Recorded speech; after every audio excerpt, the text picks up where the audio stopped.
Ichki ishlar organlari xodimlari tomonidan giyohvand moddalarni noqonuniy saqlash, tashish va sotish bilan shug'ullanuvchilarga qarshi maxsus tezkor tadbirlar muntazam o'tkazib boriladi.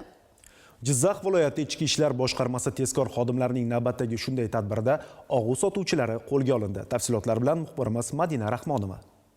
Giyohvand moddalar iste'moli bugungi kunda jamiyat xavfsizligi va inson salomatligiga jiddiy tahdid soluvchi illatlardan biri hisoblanadi. Undan foydalanish inson organizmida bir qator o'zgarishlarga sabab bo'lib, shaxsning jismoniy va ruhiy holatiga jiddiy zarar yetkazadi. Shuning uchun ichki ishlar organlari xodimlari tomonidan chora-tadbirlar amalga oshirilib, profilaktik ishlar kuchaytirilyapti. Huquqbuzarliklarni erta aniqlash va bartaraf etish choralari ko'rilmoqda.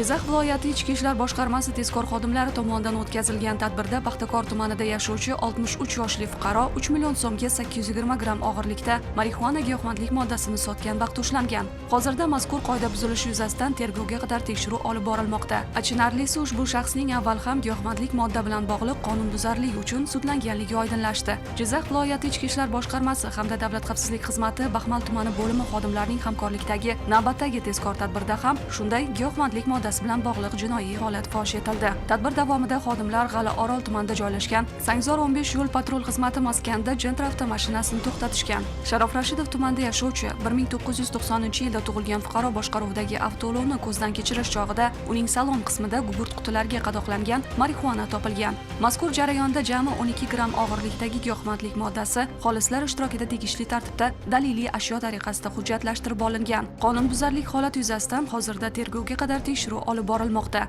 Madina Rahmon va Jo'rabek O'sarov, Jizzax yoshlar.